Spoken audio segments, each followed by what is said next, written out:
I'm Ryan Milliken from Hardway Performance, and you're listening to the Diesel Power Podcast. I'm Dimitri Miller with No Zone Diesel. This is Anthony Reams from XDP. Jaron Holder from Holderdown Performance. I'm Corey Willis with PPEI. I'm Drew with D&J Precision Machine. I'm Pinky. And you're listening to the Diesel Power Podcast. Diesel Power Podcast. And you're listening to the Diesel Power Podcast. The one and only Diesel Power Podcast. We're excited to have you on today, Tim.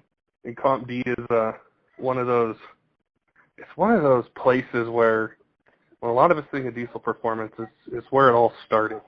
And, like one of the first places that brought together all these guys that are racing all over the country and doing cool things. But, for some of our viewers out there who might be new to diesels, what is Comp D? What do you guys have on there? What are some of the topics and things that you guys bring to the diesel community? Well, Comp D started probably 10-ish years ago. It's just a kind of a place where our friends were hanging out. Phil Baker and I started it, and we were really active in the diesel performance community. Had lots of friends that were on the racing side. We both ran ET brackets and stuff, and we were friends with a lot of the Pro Street guys. So there were a couple of brand-specific diesel forums back then, TDR, DTR, the Diesel Stop, the Diesel Place, the Duramax guys. They all offered a good product. Don't get me wrong, it's a great place to learn, but there wasn't a spot specifically for the competitors, the heavy hitter drag racers, the heavy hitter sled pullers, that kind of thing. So we thought it'd be a good idea to start a kind of a all diesel, non-brand specific website for the guys that were into the competition aspect of it, to go and talk and learn and conversate about stuff. Because we found that we were, on the weekends, when we were racing, the same group of people was hanging out. So we just kind of wanted to have a home on the internet for those guys who are our friends. That's one of the things I remember that struck me when I just started to get into diesels, is I happened to stumble across the forum, and I'm like, wait, this guy's on there, this guy's on there, this guy's on there. It's like the people you see in the magazines and that you follow throughout the year and what they're doing with racing. They're talking about their setups and their builds and what turbo worked and what, size injectors or pump and how that all came together. And I don't know of any other place that exists. Yeah, it's kind of neat that it worked out that way. And I think the base of knowledge that's there, as far as the database goes and the stuff you can learn, back 10 years ago when none of us knew what we were really doing, there was a lot of trial and error, but you had the time and could figure out how to use the search button properly. You could figure out a lot of things that work, a lot of things that don't work. You can see where a lot of people tried things that sound like a good idea in theory that were complete busts, and you can also see where some stuff that didn't sound like it would be all that great and wonderful turned out to be a really big thing. You got to remember when we started that thing,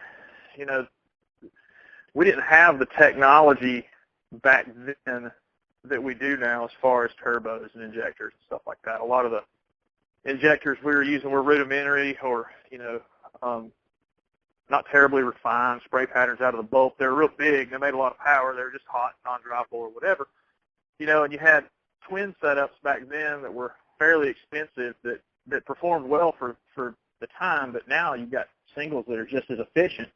And it's been interesting to watch over time, as the sport has kind of progressed, how a lot of the newer guys, I kind of hate it because we didn't have the benefit of all that stuff back then. We didn't have, you got guys that were, killing themselves to build, twin sets to make 650 horsepower. And now, you can do it with a tuner and a off-the-shelf turbo in a lot of applications. I remember when the Common Rail came out, and it was really cool. It made a bunch of power, but none of them were going fast. And now, it's finally coming to its own. That technology. It seems that it's actually living up to the hype, or so to say. Yeah, and they keep going farther too, like with the Ultimate Call-Out Challenge, and yeah, like what those guys did year one versus now year two. It's like, man, it seems like it's changing even quicker than maybe it did before. It is. I think the Ultimate Call-Out Challenge is a really good concept. I'm not sure how viable the idea is long term. I'm not sure that at the rate that it's going and growing, that you got that many people willing to spend that kind of money every year. I mean, you look at what some of these guys are building this year; it's mind blowing. I mean, you'd never think that. I think to be competitive, you've either got to have $250,000 worth of ability or $250,000 in cash to even be up there this year.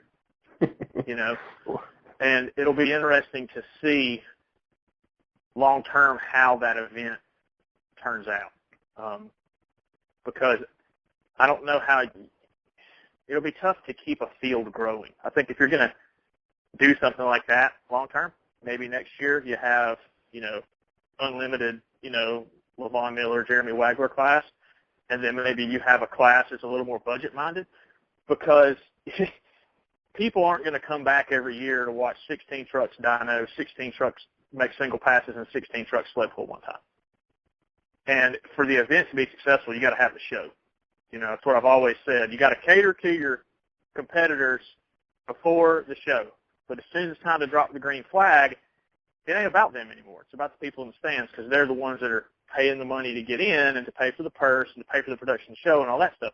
So I think long-term, UCC is going to have to figure out a way to get more competitors in there, and I'm just not sure how many people you have that are able to go out and build a full-blown effort every year to do it. I mean, because that's a lot of time and a lot of. I mean, look at what Jeremy's got going on. I mean, it's insane. I mean, that's one of the craziest builds I've ever seen. And to top that, you're going to have to spend more cubic dollars next year.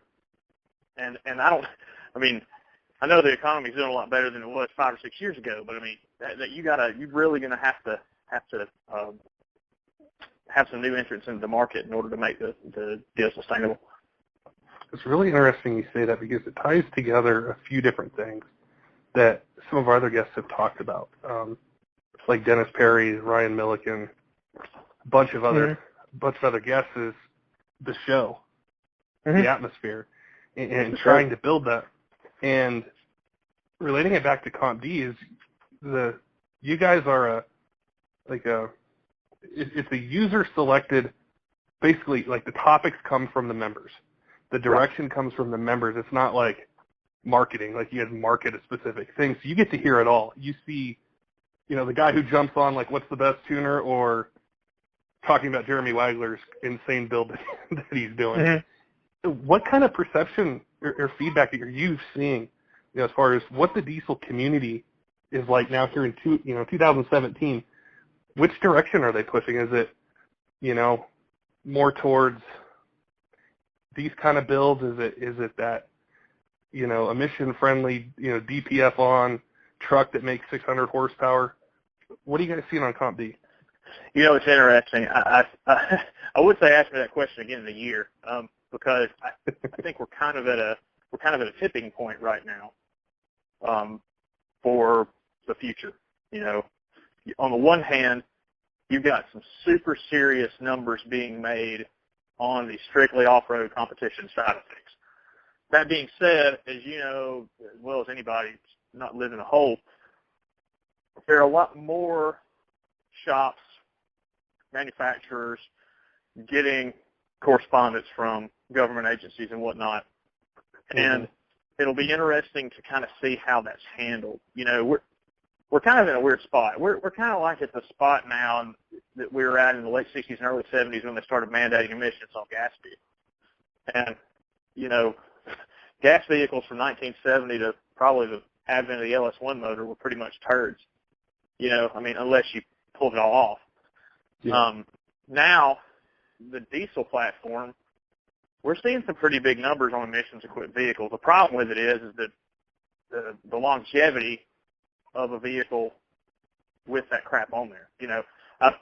My day job, I play with big trucks, and we run a bunch of them. And it's been interesting to see the lifespan of, say, a Detroit, DD15 compared to earlier predecessors that didn't have emissions equipment on them. we're seeing not only is the emissions equipment not terribly reliable, but it's also harder on internal parts. I mean, EGR in and of itself is tough. I mean, oil doesn't break down, but it gets dirty, and when you're running the exhaust back into it, it gums up stuff quicker. So all that being said, I think the future it's going to happen. I mean, we're going to have to figure out how to make power with that stuff on there. I don't know if that means high flow particulate filters or more efficient stuff, but what we're going to have to do is build that power and then keep from throwing the soot back into the engine and it being hard on parts. I mean, you see a lot of these DPF equipped trucks now. They start having issues at 125,000 miles. Picking up bottom end knocks and stuff like that. And it's just because you're kind of harnessing all the power it can make and choking it back, and you wind up more soot in the oil, things break down, bearing failure, you name it. I mean, there's tons of different reasons. Not to mention, when you add this wonderful filter on the back end, the motor can't breathe. So you're harder on it that way as well. I mean, I don't know. Like I said, give me a year because I think the technology's there. It's just really going to take somebody to kind of take the bull by the horns. We know Clint Cannon's been pretty aggressive in coming up with products that work with emissions. Clint, Braden, Fleece, and the Fleece Bunch, they're kind of leading the charge into making that stuff work. And to be honest with you, the way the government's been acting, I mean, people think that because Trump's in the office that we're going to get rid of the EPA. That's not going to happen. I mean, the government's not going to back up. When they created Tier 4 emissions, you created $1 billion industry overnight. For instance, nobody ever made money selling diesel exhaust fluid prior to Tier 4, right? Yeah. And now 2.5 gallons of it at Walmart's $11. Well, where I work, we buy it wholesale for $1 a gallon, and they're still making money. So that, I mean, it's got companies like Peak that have tripled their company value overnight basically because of this stuff. And the government's not going to back up.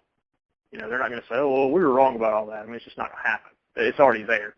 And the sad part is the OEMs, especially on the Class 8 side, they're making more money in the shop now than they ever have before. So I don't likely see there being a big push as far as lobbying to get some of those regulations relaxed in any way, shape, or form. I think it's going to be there. So if that's going to be the case, then we're going to have to figure out a way to make power and abide by the rules that we have to abide by, especially with street trucks. I mean, you'll never get it all out race build stuff. But I think if you're going to make money, I mean, right now, if you had a way to reliably make a 600 horsepower daily driver with all the emissions intact and not affect the longevity of the engine, you come up with that product. I mean, it's a license to print money right now. I think it's the really tough part with it, like comparing it to the gas market. And this is a real general statement, but I don't think some of those guys care that it has, like two catalytic converters or one or however many it has on a 700 horsepower car. But I also don't think that owner is going to put 2 or 3 or 4 or 500,000 miles on their vehicle and use it, to make money and to haul things versus the diesel community. That's what I think really draws the majority of owners to it is, here's a stout motor, tons of torque. I can put hundreds of thousands of miles on it. And then all of a sudden there's these components that are stuck on the motor, like you said, that now affects how reliable that platform is. And that's where the resistance, I think, comes in. It's funny. We've kind of dealt with similar stuff. I mean, you remember when the 6-liter Ford came out, everybody thought it was a cat's ass. I mean, it was, something you could take a tuner, knock 350 horsepower box truck and run 13s. I mean, that was a big deal. It made a lot of people scratch their head like, man, this thing's great. Well, then you found out it starts puking fluid. You got to spend all this money to make it reliable. And it's always been the same thing, and I really don't care what motorsport it's been in. Kind of, if you're going to play, you got to pay, right? And a lot of it is everybody wants a 600 horsepower truck, and everybody wants to say, oh, I towed my fifth wheel from here to California and makes 900 million horsepower, blah, blah. And it never fails, and that's bullcrap. They all, I mean, you're going to have it. It's going to fail, and that's fine. I mean, you just got to understand that as soon as you start re-engineering something that a team of engineers spent years figuring out, then it's going to have some failures down the line. I don't care if you're tinkering with emissions or, I mean, you see the weak spot in any of these old motors or any of the new motors, that always had to be dealt with. And the problem is now they're so dang expensive. I mean, fuel system on a 12-valve Cummins, there's not a part on there that you can't buy bone stock for less than $1,000.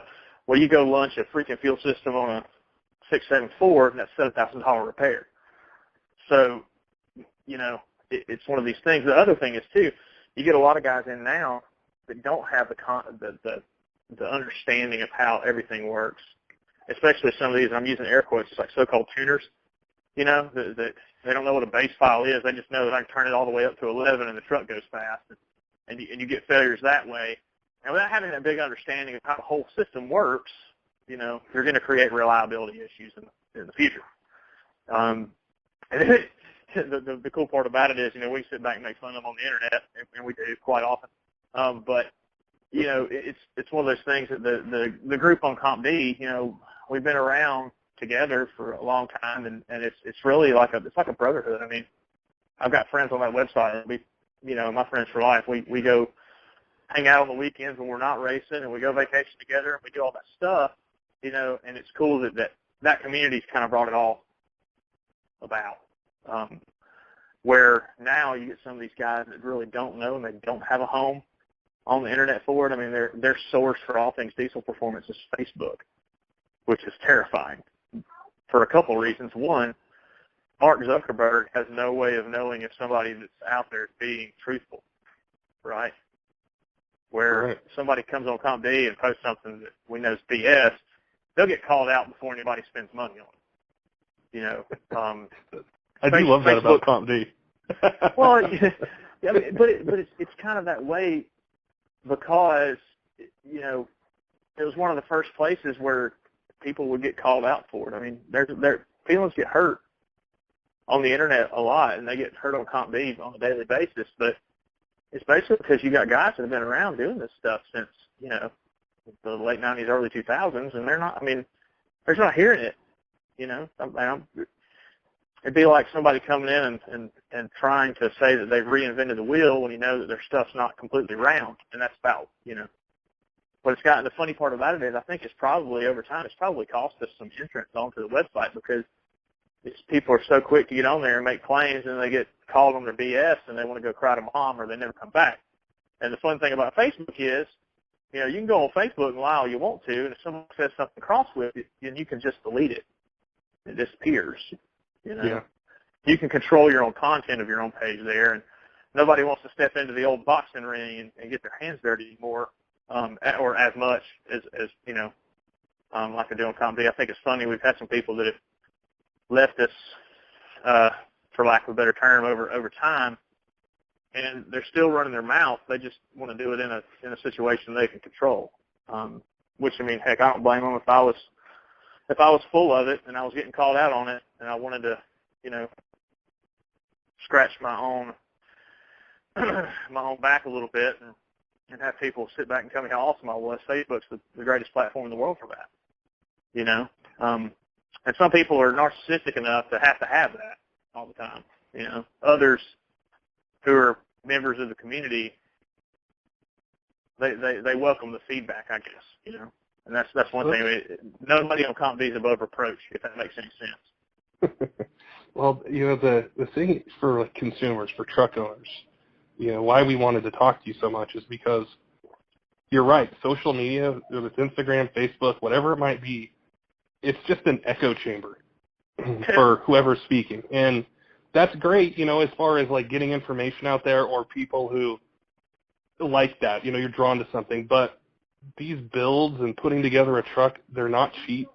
And somebody's done it before. They might not have the same vision that someone else has, but there's so much knowledge there that it's worth going, signing up for. And, I tell people, too, when you get on there, you got to realize you're playing with the big dogs now. So nothing's wrong with sitting back and reading and learning. I mean, I've gone on there and read about stuff, like from 2008, 2009, and it's like an encyclopedia of diesel performance. So, well, and the cool thing is you can go back and see some really good internet fights, from 10 years ago. And the funny thing is people talk about the internet fights that are going on now, and I don't want to sound like I'm playing the Bruce Springsteen Glory Days album, but they're nothing like they used to be. I mean, it used to get real pointed, and it was cool because at the end, we'd sit there and cuss at each other on the internet, and then we'd show up at the next race, and I'll go to dinner.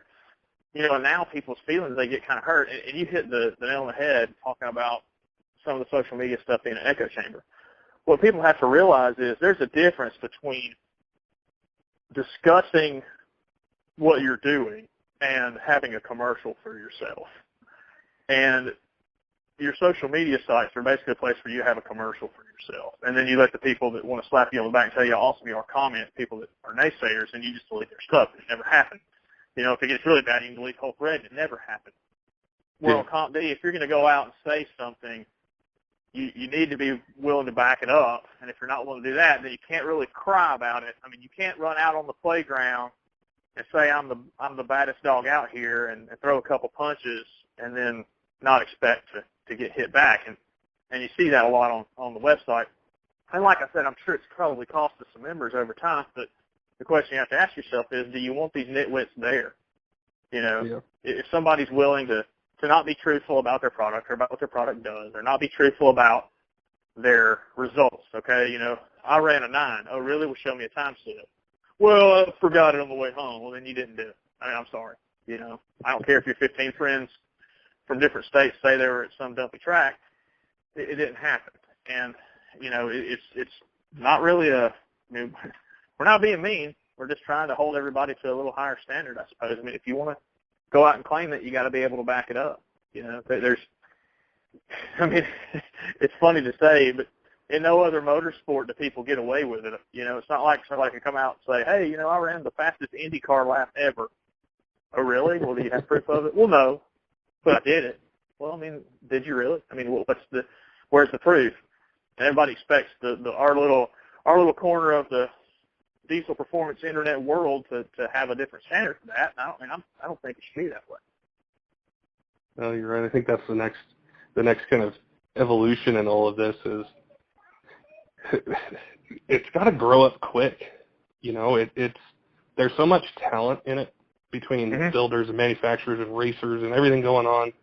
There's so much passion involved, but we've got to take it to the next level. I don't know how that happens. I don't think there's one single thing that does it, but it can be so much more. We've been talking about how do we take it to the next level for the last 10 years. And unfortunately, the industry shot itself in the foot in a lot of cases because we've had people that have come up with sanctioning bodies in the past that, been enthusiasts themselves or whatever, but they may not have had the correct vision for growing a lot of this stuff. And I think you have to look back at history and see what sanctioning bodies, what forms of motorsport have been successful and how they get there, right? So you look at NHRA. While there's a lot of people that have gripes about NHRA right now, and rightfully so, it's still the big dog out there. And if you look back at what Wally Parks did, he was a racer himself, and he wanted to have a sanctioning body where he and his friends could get together and race for points and have mandated safety and things like that to have a good time. And they never took their eye off that for a long time. It's always been about the racer, right? Right. Well,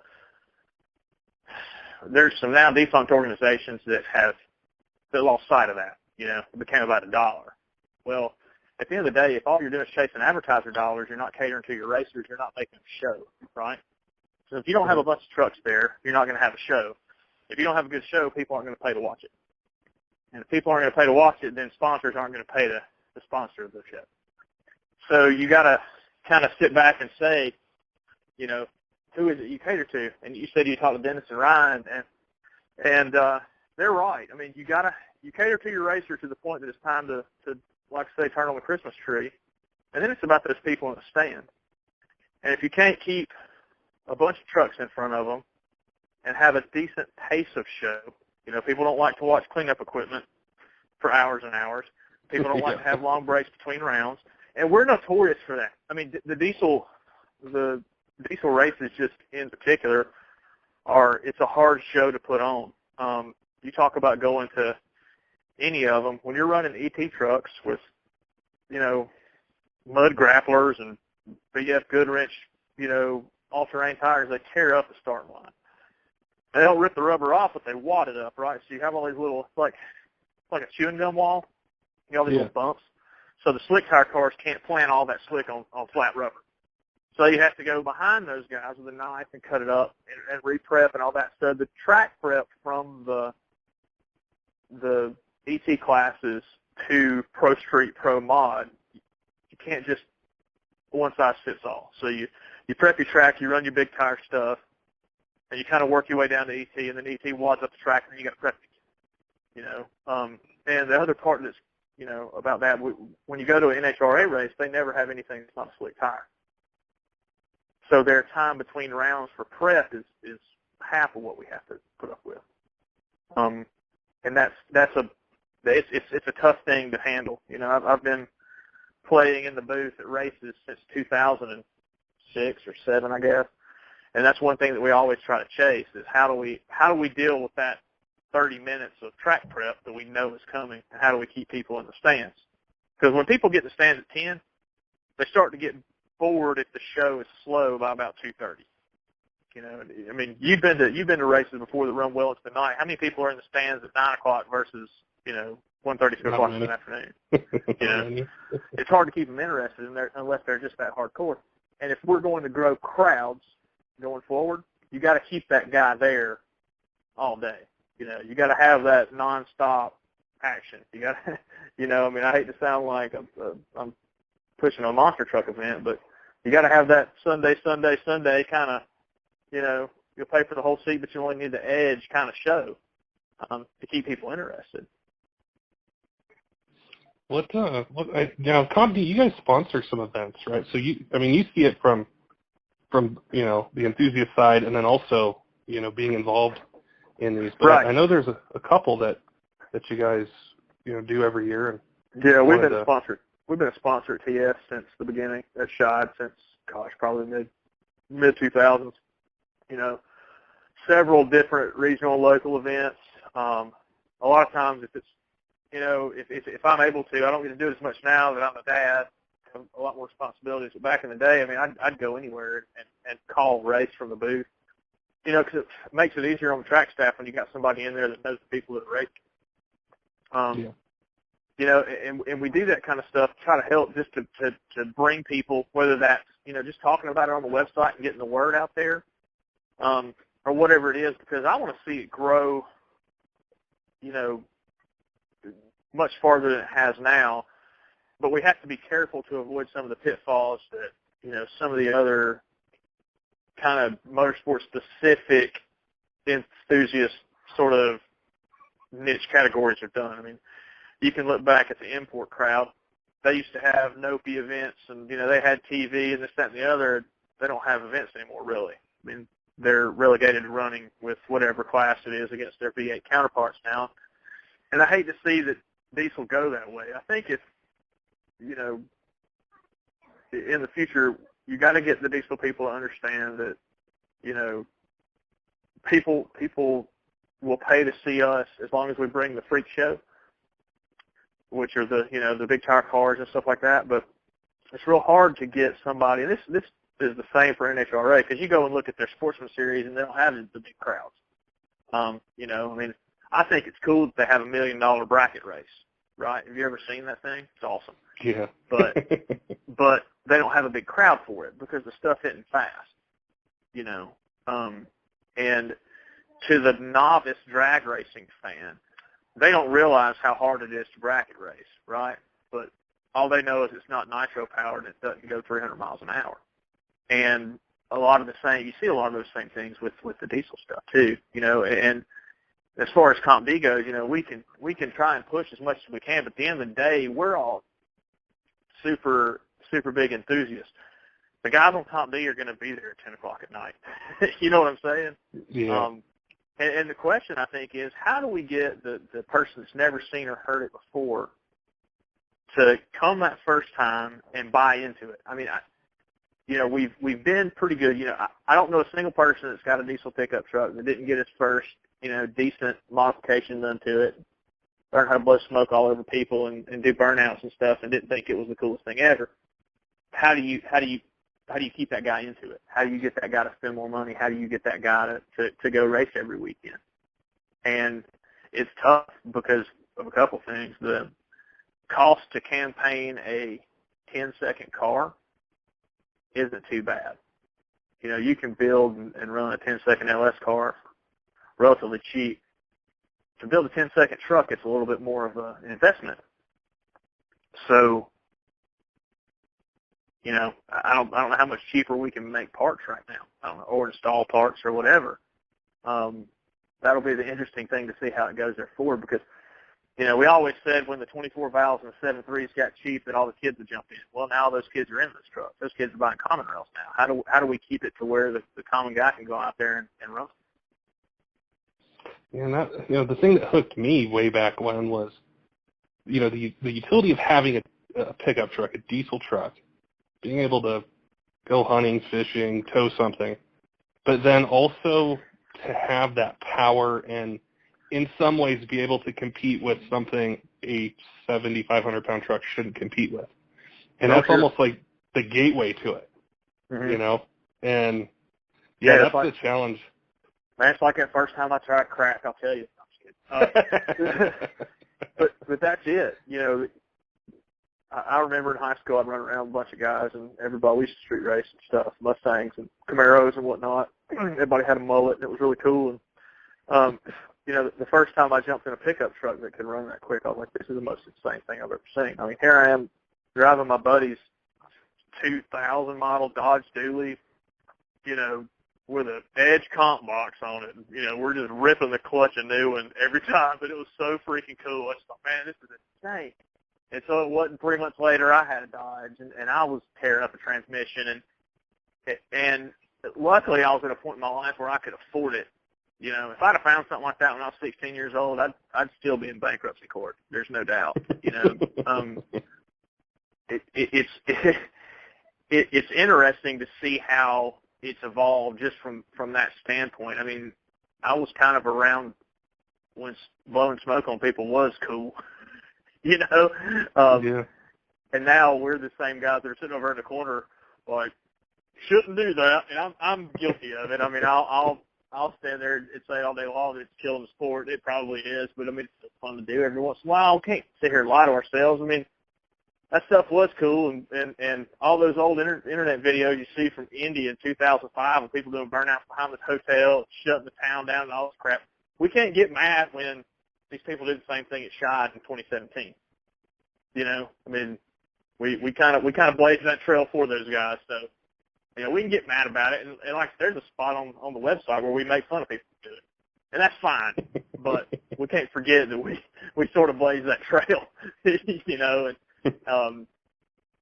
and on top of that, to understand you got to pass down that responsibility, and we're quick to do it. We're quick to tell people, hey, you don't want the fuzz out here. I mean, everybody on Comp D remembers when we had some dumbass run down the drag strip at Bowling Green the night before the race at TS and mud all over his tires and got us kicked out. Like, we couldn't race the next day.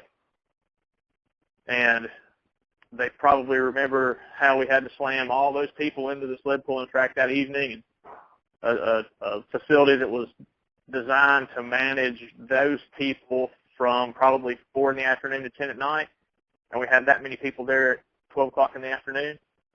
So probably 4 in the morning. So, of course, the portalets got full. And, of course, they ran out of food and beer, But it's because of the actions of one person that did that. And so it's, it's kind of as we've gotten older, we've grown and sort of realized the error of our ways. But it's something we kind of have to point the finger at ourselves sometimes, too, because we were there when it happened. It's been real interesting to see. I haven't been, in or around trucks as long as you guys or some of your, first members on Comp D, but, it's probably about 2007, 8-ish is when I got into it. And it's changed so much since then, where now it's like, I don't know, I see it almost from, from our perspective, it's a little different. Like, I find it so hard to try to pull people in and say, okay, go buy the $75,000 truck, void the warranty within the first month, and go make it try to run 9s or 10s. There are some people who can do that, if all the tuning and everything's there.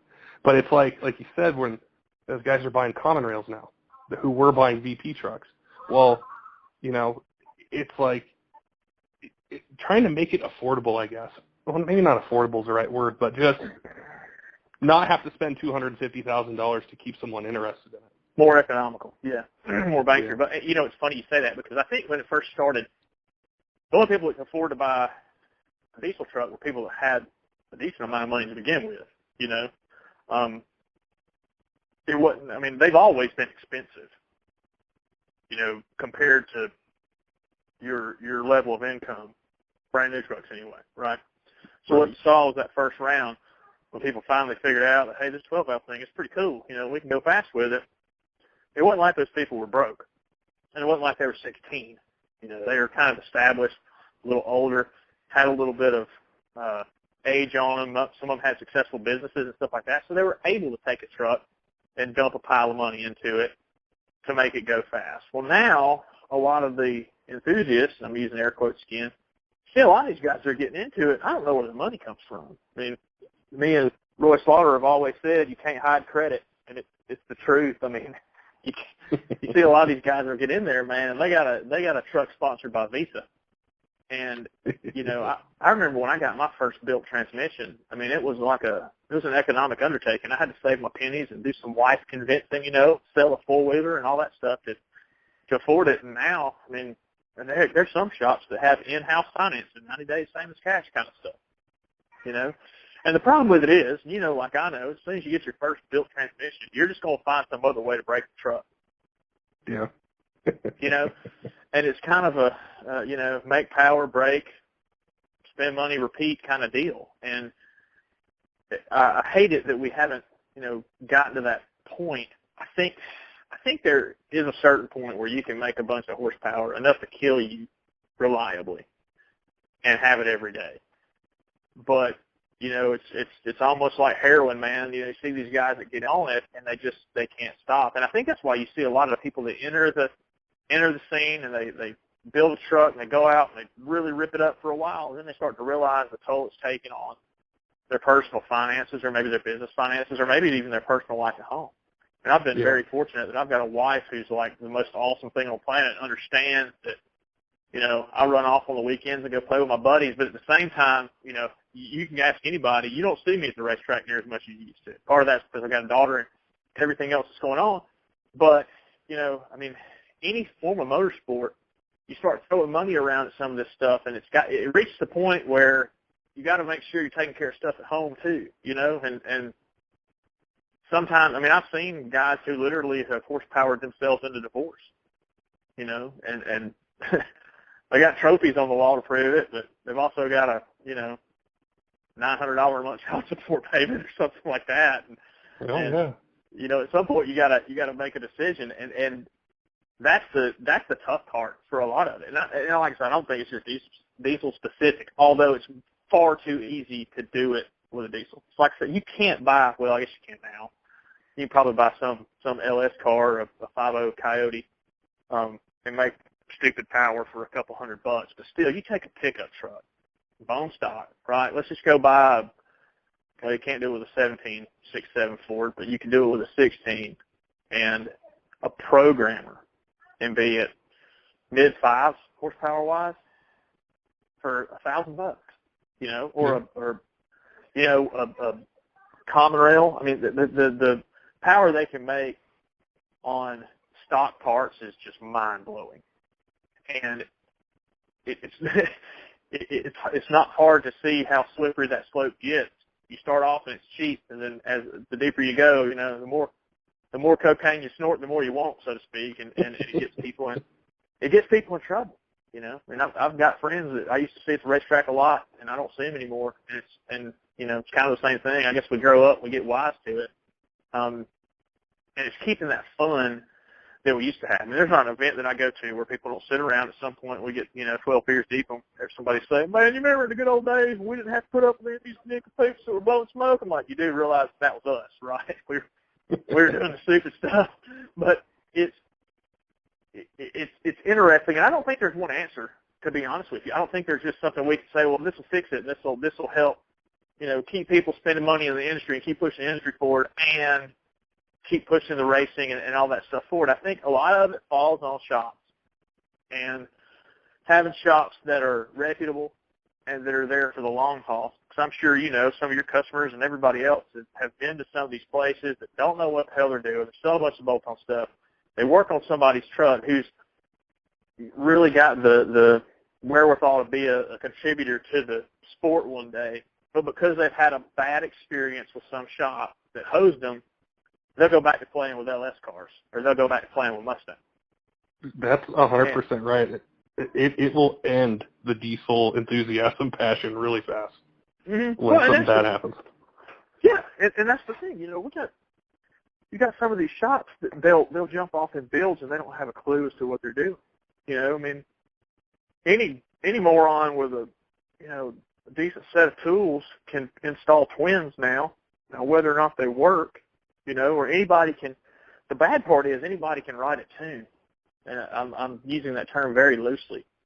But that's the funny thing that I've noticed over the last however many years I've been playing with it is you get some of these people who are branded a tuner. Do they really know what they're doing? I mean, yeah. Do they really? I mean, what school did they go to learn how to do that is always my question.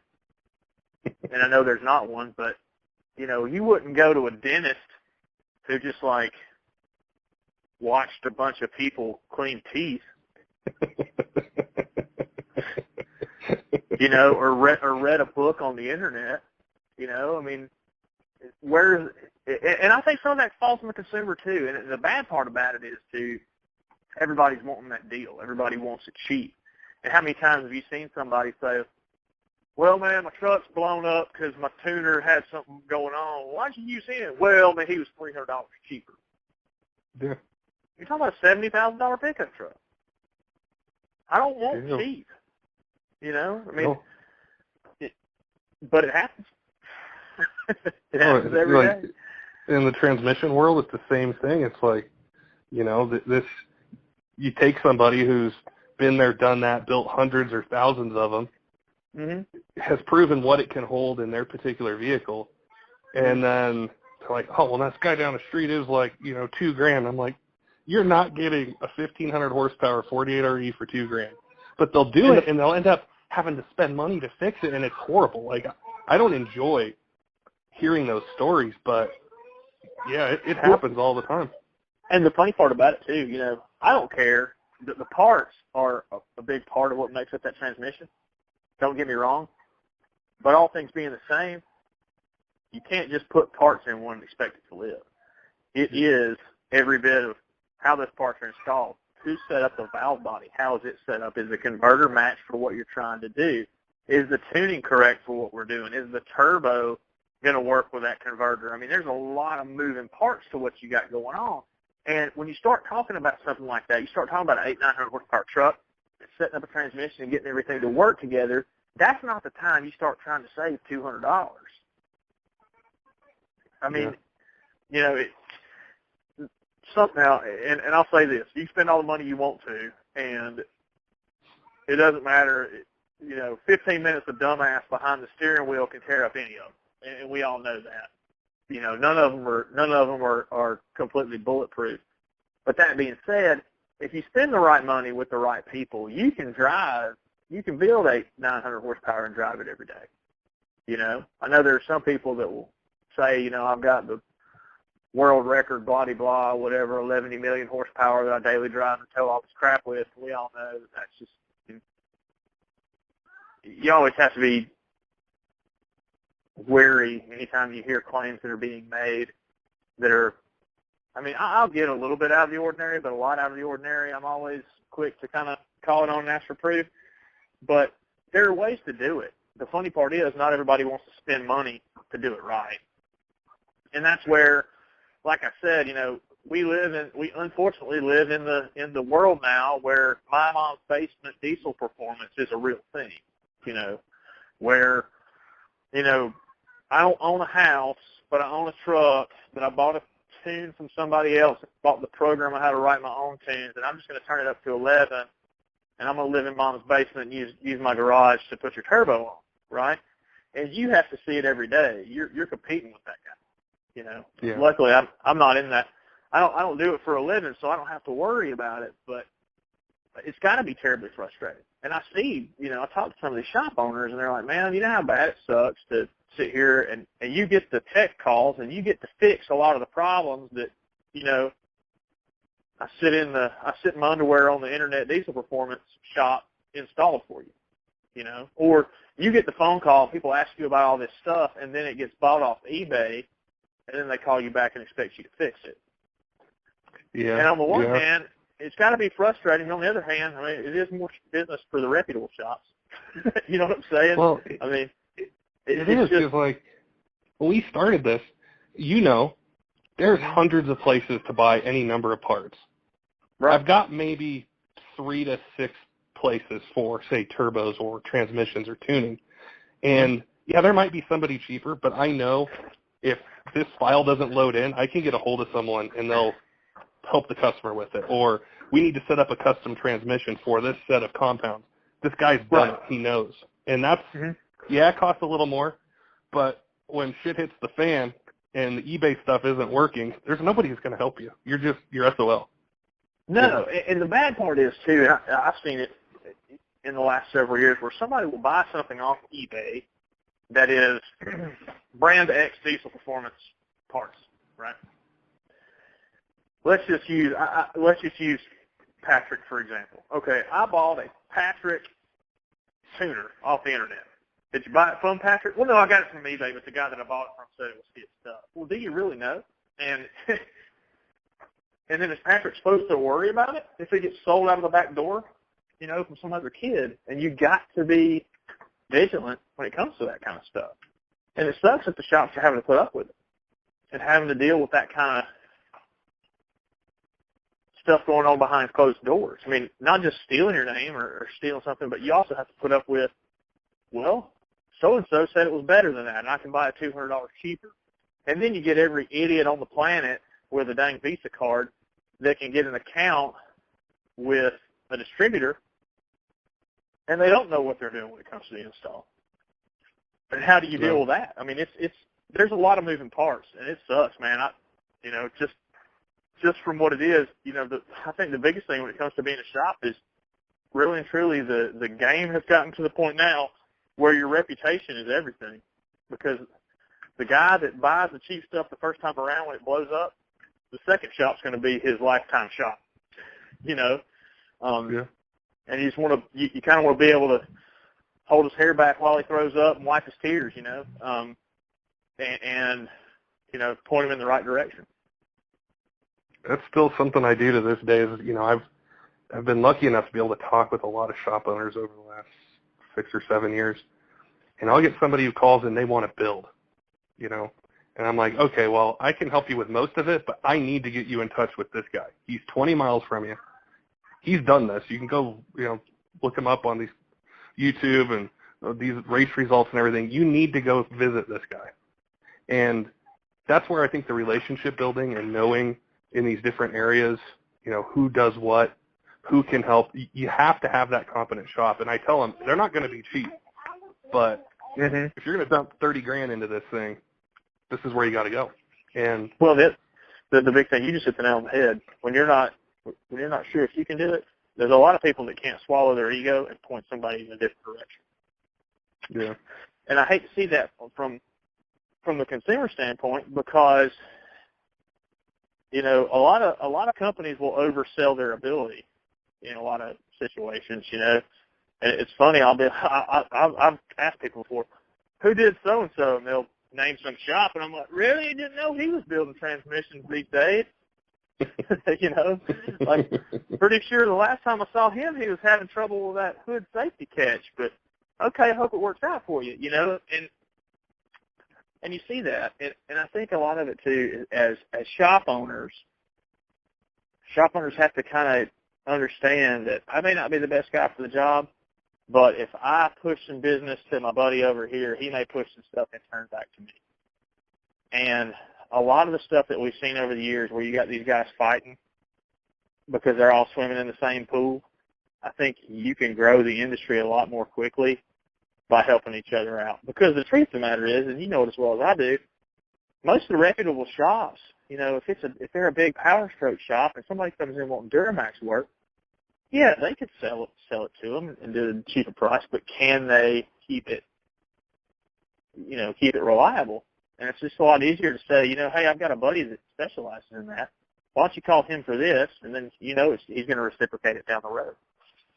Yeah, exactly. And everyone has their specialty, whether, you know, it's D&J with motors and heads, or Wagler, or, you know, Levon with what he does with trannies and turbos and you know, tuning and building the truck, or, you know, or somebody in Arizona or Oregon or wherever they're at. That's where I think it helps weed out the I don't want to just call them all eBay people, but that eBay kind of mentality of it's all the same, it doesn't matter, is it really does, and you know, having been in it so long, I know a lot of us do, is you can quickly double or triple your expenses, have that horsepower divorce. It can get nasty once you start playing in that higher horsepower game and you don't work with the best that you can. Well, how many times have you been in an event where you're watching that poor kid who's got half of his nest egg sunk into his pickup truck, and you're watching it go home on a rollback because he was wanting to save a little money? And you got to feel for that guy. I mean, I'm not going to sit here and act like I hadn't driven my junk home when it was hurt. I have, you know, and I had some of the best people in the industry helping me out with mine. You know, and I'm sitting here going, wow, you know, and of course it's stuff that I heard that was kind of on me when I did it, but you know, you start to realize real quick too, when you make that investment and something happens, the reputable shops are the ones that are going to help you after you tear it up. You know, if the guy you spent your money with is not willing to help you at least figure out why what happened, then have you spent your money in the right place? You know, I mean, I know a lot of really great people in the diesel industry, and I know a lot of really great people that probably lost countless dollars that they didn't need to, but they were doing what was right for the customer. It might be even fixing someone else's screw-ups in some cases, you know. And I think that's one thing that the diesel industry really has head and shoulders above a lot of these other industries, is the fact that at the end of the day, we don't want to see anybody that's stuck on the side of the road. You know, you go to a, you know, Texas Mile event or, Texas 2K17 or whatever it is. Those guys tear up a really badass Corvette. They've got something, they didn't drive it there. You know what I mean?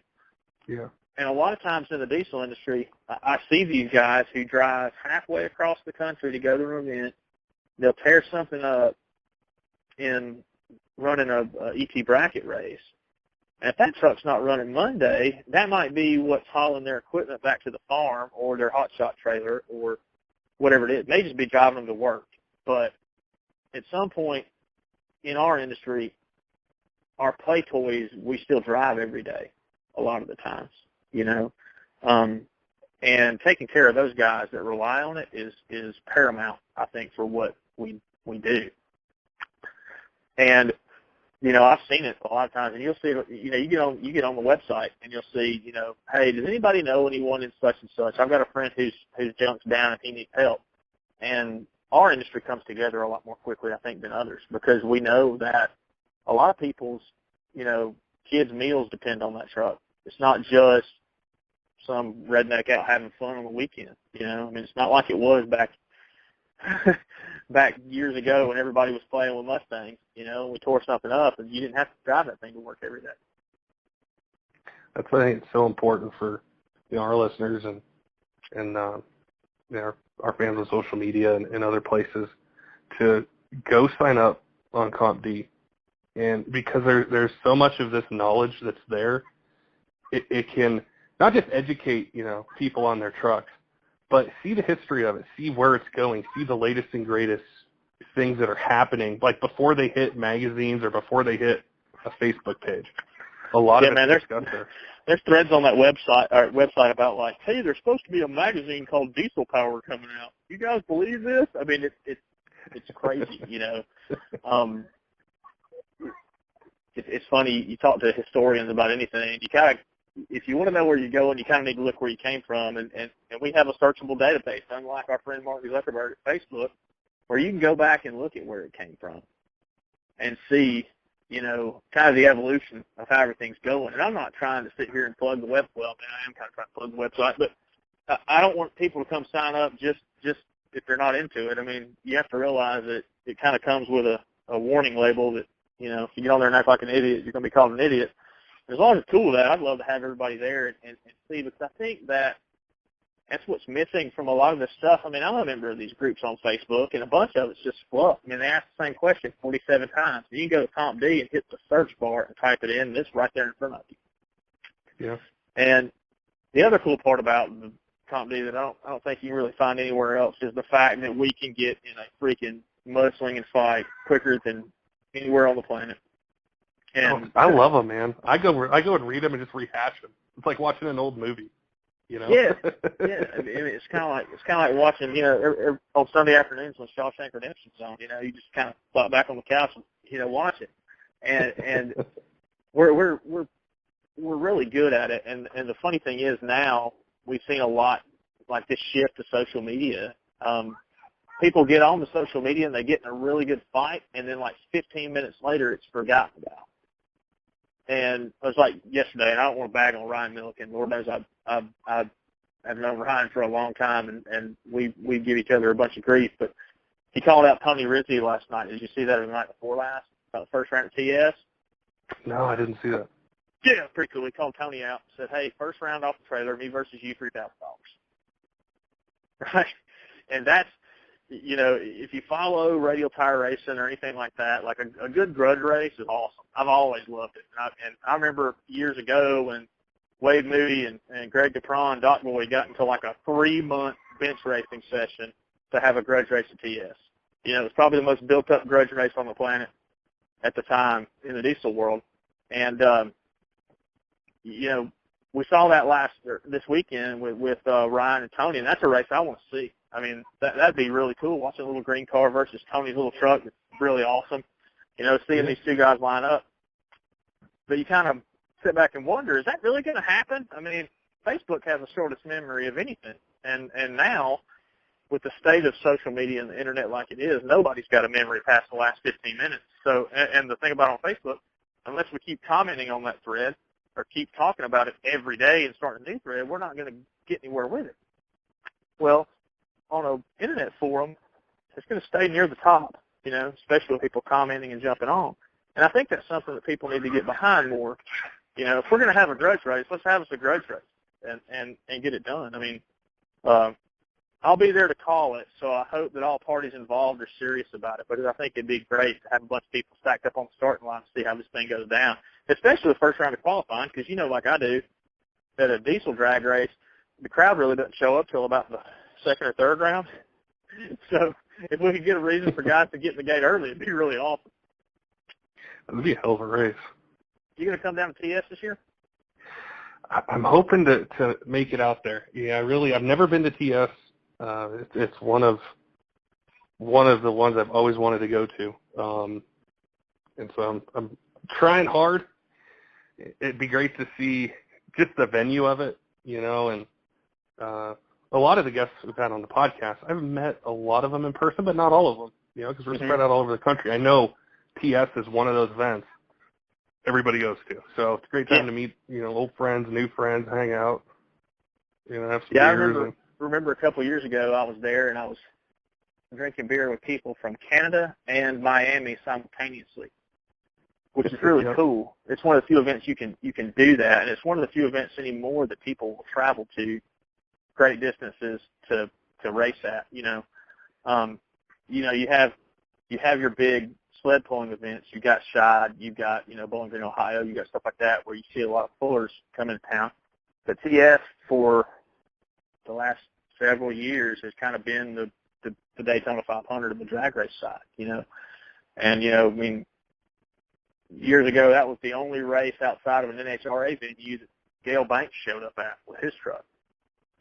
And it's a big deal when you get those kind of people there, not just for the action to watch the race itself, but just for the camaraderie and to hang out with your buddies. It's like I said, to me, it's all about friendship and having fun with a great group of people and meeting new friends. I always meet new people there every year that I wind up, becoming decent friends with for a long time. And Diesel Motorsports is one of those kind of anomalies where we're there to compete against each other, but everybody's there to have fun, and you get a lot more of a family atmosphere at diesel events than you do at a lot of other forms of motorsport. That's when was the last true. time you were at a big, gas race where you? I mean, it's happening more and more now, but you still don't see a lot of people there with their kids in the toter home like you do at a diesel event. Oh, that's what I love about them is that. I mean, there's some guys I met in 2011. I just met them one time. They're still friends. Still see what's going on in life and how things are going, and it's just an awesome atmosphere. And yeah, I'm hoping to be able to make it there to TS, and we might even be able to do a live podcast. That'd be cool, man. You can come up in the tower with me. We can do it up there. I'll be in the tower again this year, and announcing the race. It'd be cool. We could probably figure out a way. I think they finally got Wi-Fi up there at the racetrack, so we could do some live stream stuff, and maybe put some stuff up on the internet live for people that aren't able to make it out. That's been one thing that's kind of neat. I remember the first time we ever did a live diesel race. I think it was with DHRA in Las Vegas, like 2007 maybe. We had a live feed, and now, I mean, that's kind of commonplace everywhere where there's always a live feed. I watched the UCC last year on the live feed at work at home, and it's neat to be able to do that, but I don't think you can really, until you get to one of those places and get around the people and walk around the pits and watch guys thrash between rounds and see everything that's going on. It's something that everybody needs to experience in person at least once, And I know it's tough on shops. I talk to shop owners all the time, and it's hard for them to make every race like, for you to go to Kentucky from where you're at, you're going to probably have to shut the shop down on Thursday or Friday, so you're going to miss a day of revenue there, and then you may not get back until Monday, so you're going to miss a little more revenue. It's hard to do that. But at the same time, if you can get out there and talk to people and network, you can kind of get some of that revenue back. It may not be this week, but 2 months from now, you might get a phone call from somebody that you met, won't spend a bunch of money on parts, or it may be another shop that you hung out with down there that pushed some business your way. And I think that a lot of guys rely too heavily sometimes on the internet stuff.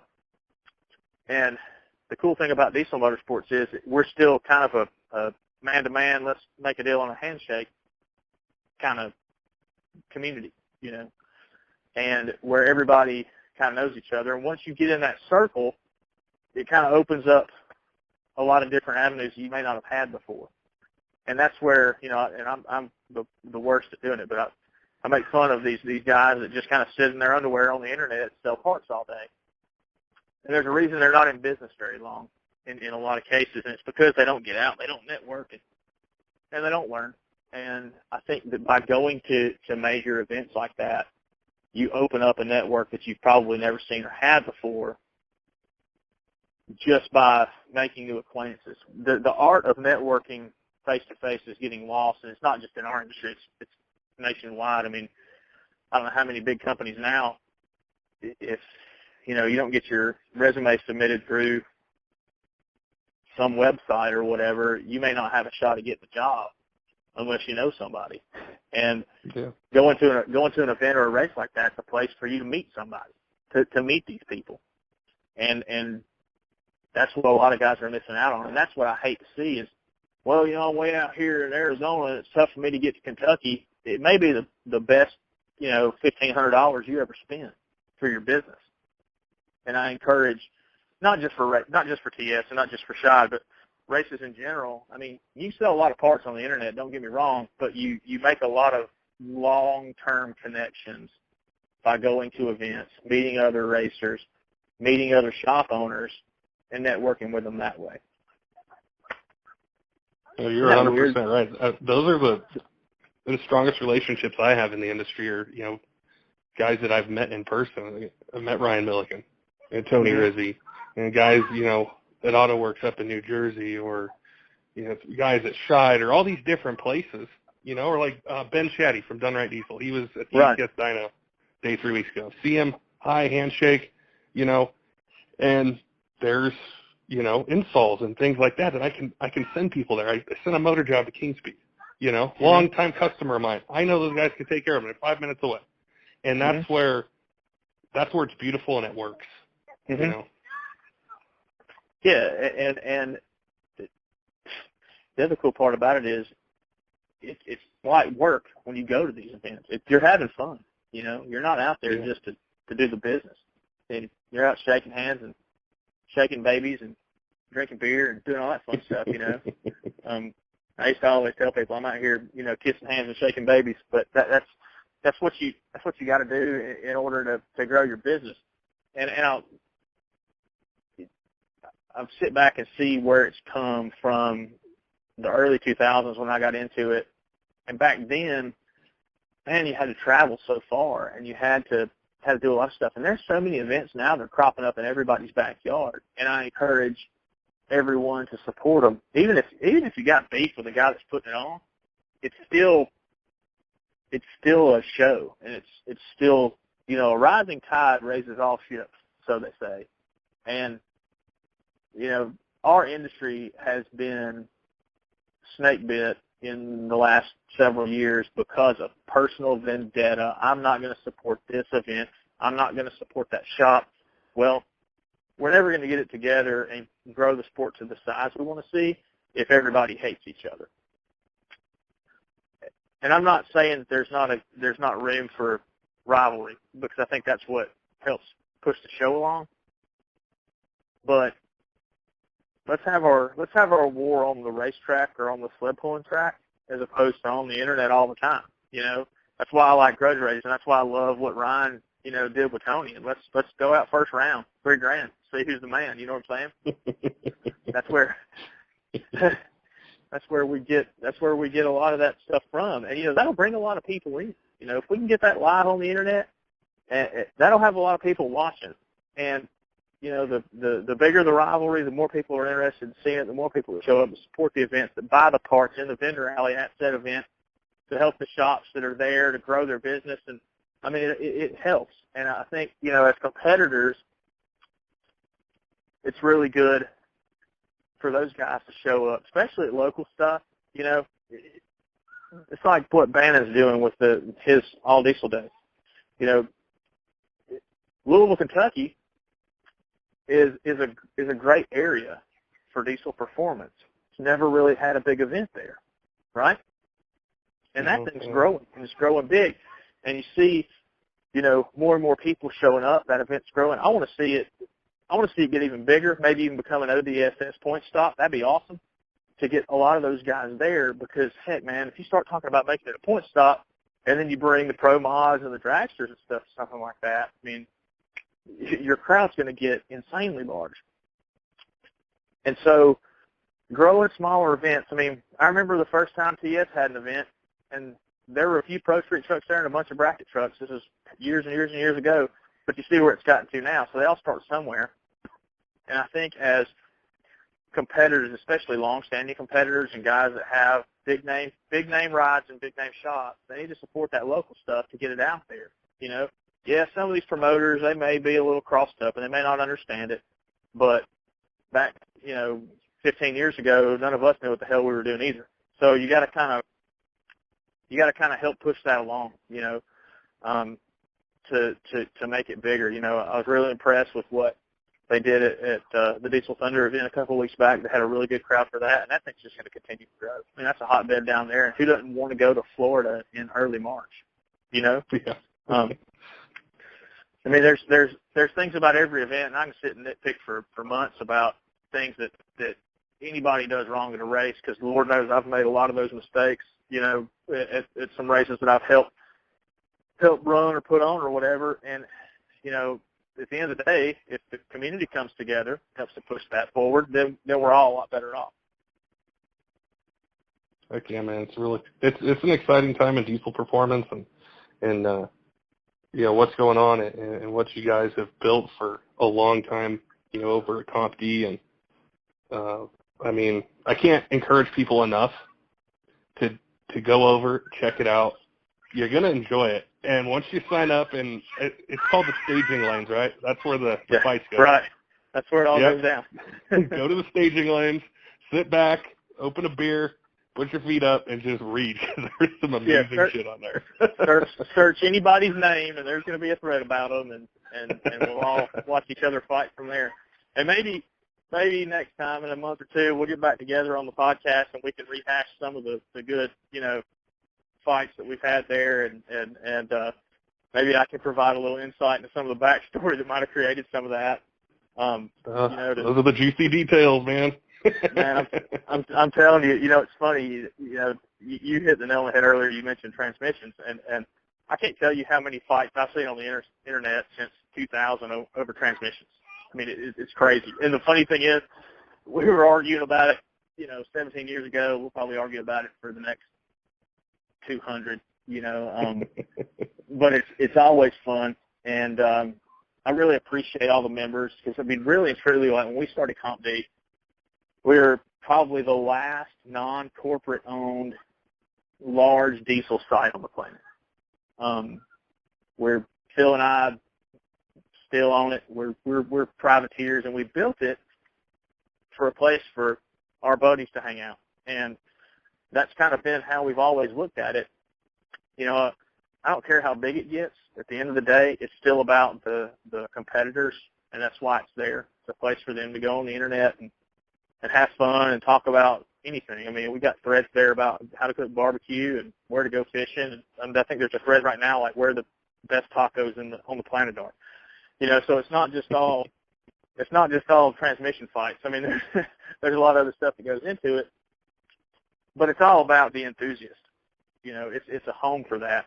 We've never been, one of these places where if you spend $15 extra this month, we'll give you access to all these cool videos that you can probably find on YouTube anyway, or, something like that, or spend $20 with me and I'll send you a crappy T-shirt, a hat, call you a platinum member or some crap. I mean, it's not about that. All you got to do is give us your name and your email, and you can get into the member-only sections and see what goes down. And like I said, you've got a searchable database where you can learn more in 30 minutes there than you can in a lot of places. And heck, some of these shop owners would probably thank me if I can get guys to learn how to use the search function so they wouldn't have to answer the same question 47 times a day. But it's a good place, and if you've got questions, it's a place you can go and see real innovators in the industry, not only talking about it, but you can see where it came from. Because in a lot of instances, like if people have ideas and they bring them to Comp D to discuss whether or not it's going to work before they ever put pen to paper. So it's a really good resource to go check out whatever modification it is you might be looking at. You can go and really see some of the insight into what went wrong when they tried to make it. What were the failures? Because I've always said you can measure a man a lot on his success, but if I want to find out how somebody got successful, I ask them about where they stubbed their toe and where they failed. Mainly because I don't want to do it myself, but it's one of those things that if you can get in there and you can see where it came from, you'll learn a lot about which direction you need to head. Where do people go and sign up? www.competitiondiesel.com or .net Sweet. or .something. I mean, we got like 27 different domain names that'll punch you there. You can even go to oralthecoal.com and it'll take you to Comp D. And you just click on register and put in your name and email, and it's done. Mm-hmm. It's done. Awesome, man. I do appreciate your time today. It's been really cool, to hear how you guys built that and talking about the industry like we did, and looking back, but then looking forward and how we get more people in the stands and everything. And definitely going to chat with you again and recap it and keep doing what you guys do and keep those transmission fights going, because I love reading those. Yeah, we might have to go start one tonight now that we've done it. I'll be checking. Absolutely. Yeah, and I appreciate you doing what you're doing. I think that having a podcast for the industry is a good thing. You've had a lot of really good minds. I listen as much as I can. I'll kind of download it and listen to it on the way to work, on the way home, and it's always interesting to see what my friends have to say. And on top of that, it's a good thing for the industry as a whole because it provides an outlet for actual discussion, other than via keyboard. So I think it's always interesting. You see a lot of people that'll talk one way on the keyboard, maybe a different way on in person. I love the podcast because it gets rid of the marketing wording, and you just get to talk with someone, about whatever. It doesn't always have to be about, a turbo or transmission or a truck. We veer off in different directions and everything, and it's something really cool. Heck yeah, man. Well, I appreciate your time, dude. It's been a good time. Like I said, we need to get together and do it again.